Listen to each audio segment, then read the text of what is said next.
If you're interested in reaching your physique goals with my help, head to my website, Thomas Trains, and find out how you can get in the best shape of your life with my online coaching.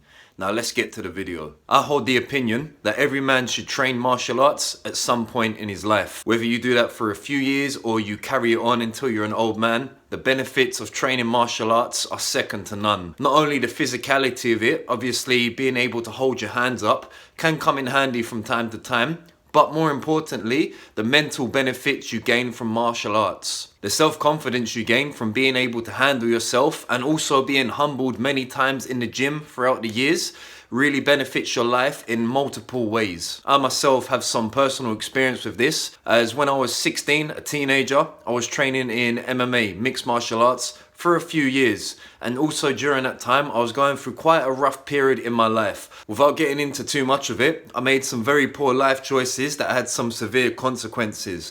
But because I was training martial arts at the time, I've noticed that my self-confidence was at an all-time high. I walked with a certain type of posture. I held my head up high, just simply because of what I was going through in the gym at the time. I was being humbled many a times, like throughout the weeks, and just knowing you have the capability of handling yourself, it really benefits you in many areas of your life. So in this video, I'm going to give you some advice on how to balance your martial arts training with your weight training. Both are different styles of training. They use very different energy systems, but you can get away with it if you approach the process correctly. So enough of the rambling, let's get into it. So the first thing you want to do is keep the general volume of your weight training very low. Most of your reps you're going to want to perform in the 1 to 6 rep range. Generally 1 to 5-ish reps is going to train more of your nervous system rather than your muscular skeletal system, so soreness will be kept to a minimal. If you're really sore, that's going to impact your performance on the mat or in the ring, which is what you want to avoid if you're taking your training seriously. So 1 to 6 reps is going to be the bulk of your weight training. Now don't completely disregard higher reps, because certain muscles like the upper back and the rear delt specifically, they benefit more so from higher reps. They can handle a lot more volume and they can take a lot more punishment, and also when they get sore, it doesn't really impact your overall performance as much as say doing a 10 rep max on a squat would do. And also those muscles generally tend to recover faster than other larger muscles. Now there are people out there who do more bodybuilder style of training, so a lot of higher reps, a lot of higher volume, and manage to balance their martial arts training. There's quite a few on the internet, and personally I know a few people who have done that in person. But my advice would be generally keep your volume of your weight training as low as you can. 1 to 6 reps and you're good to go. The second piece of advice is your weight training sessions are going to want to follow a more strength-based focus. And although it pains me to say, you're going to want to follow more of a minimalist style of training. You only have so much energy throughout the week, so you need to do your weight training very sparingly to not impact your performance in the mat or in the ring. So because of this, you want to approach your weight training sessions with more of a movement pattern focus rather than a muscle-based focus. So instead of thinking chest, biceps and back, you want to think of the 7 primal movement patterns, like a horizontal push and pull, vertical push and pull, a bend, a squat, a twist, and a gate. I think that's 7. If I'm missing out 1 or 2, forgive me. But in a nutshell, you want to think of movement patterns rather than muscles being trained. This is going to keep your workout shorter, help you focus more on minimally training the body, and be easier to progress in strength on your big compound movements. But you can throw in some isolations in there if you want to. I would personally advise this, just keep the general volume of them to a minimal, okay? There's no set in stone rule saying you have to do it this way, otherwise it will all go to shit and you'll get no gains on that. No. If you want to throw in some biceps or some triceps or some neck or calf work at the end of the workout, by all means go for it. Just be very sparing with your energy and see how sore you feel afterwards. Whatever you can get away with is what you should do. So the amount of sets you do through the week should be somewhere in the 5 to 10 set rep range. Obviously that's going to differ for everyone depending how many weight sessions you do, how many martial arts sessions you do, genetic factors, lifestyle factors and diet. All of this will come into place, so everyone's exact amount will be different. So like I always say, you're going to need to experiment with it and find out what works best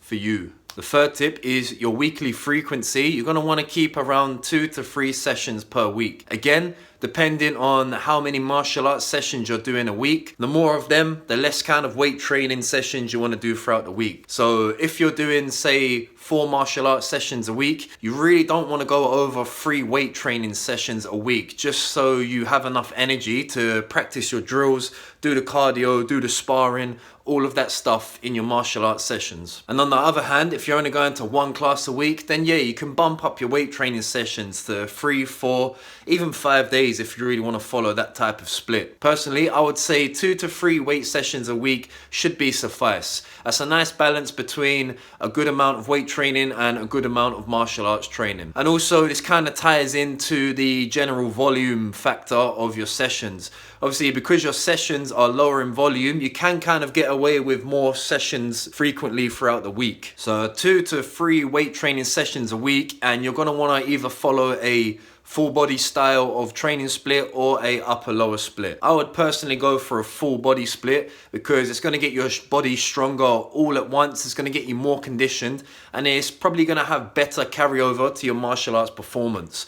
Push-pull legs, bro splits, gentleman splits, look, you can get away with them, but in my opinion, the most optimal way would be a full body split, or at the most, an upper lower split. The 4th tip is do your calisthenics. You kind of want to prioritize them, in my opinion. If you've watched my channel long enough, then you know I have a big bias towards calisthenics for any type of fitness goal you have. They are an extremely beneficial form of exercise, particularly with martial arts. If you can learn to manipulate your own body weight, then manipulating other people's body weight or moving your own body in a specific way on the mat or in the ring is going to be way, way easier. The kinesthetic awareness you get from calisthenics carries over extremely well to all types of martial arts. And a lot of martial arts, especially the more traditional styles of one, or gyms where they have an old school mindset, like my gym was, they heavily emphasize calisthenics into their training routine. So when you're doing the burnout or the cardio session at the end, a lot of calisthenics is involved, and there's a reason for that. Calisthenics ticks all of the boxes that you need: strength,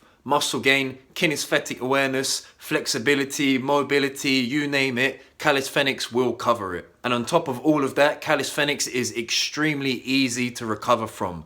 So your performance on the mat or in the ring or wherever in the dojo, it isn't going to be hindered as much as doing like a heavy squat session or a heavy deadlift session or even like a heavy overhead press session, okay? You're going to recover easy, especially if you're eating enough and hydrating yourself with enough water. 5th tip is train your neck. This one's pretty simple. The stronger and thicker your neck is, the less your head's going to get knocked around if you're getting punched, and the harder you're going to be to choke out. If you've got a thick neck, it's going to be a lot more difficult for someone to rear naked choke you rather than someone that has a pencil neck. And also having a thick bulldog neck is going to make you look more intimidating. So mentally, you might be able to sack out your opponent or your training partner if you want to do that. So train your neck, it's a win-win situation. The 6th tip is if you have access to Strongman equipment, then you should definitely be using that. Strongman exercises are like the compound of all compound lifts. What I mean by that is generally most of the Strongman lifts include every single muscle in your body from head to toe. For example, if you compare a tire flip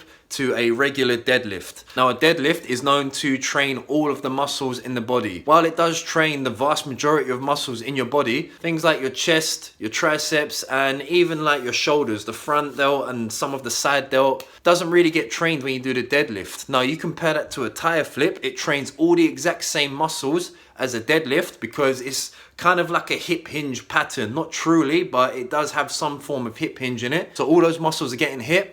But also there's an element where you have to push it. So you bend down, you deadlift it up, and when you get it to about here, you have to push the tire forward. So all of those muscles like the chest, shoulders, and triceps that a deadlift misses out, the tire flip includes. So things like tire flips, Atlas stone lifting, log clean and pressing, and other strongman exercises, they are a true full body movement because they literally train every single muscle in your body all at once and truly teaches you how to move your body as one unit, therefore having tremendous carryover to martial arts training. Another point for strongman training is all of the lifts have a very explosive nature to them.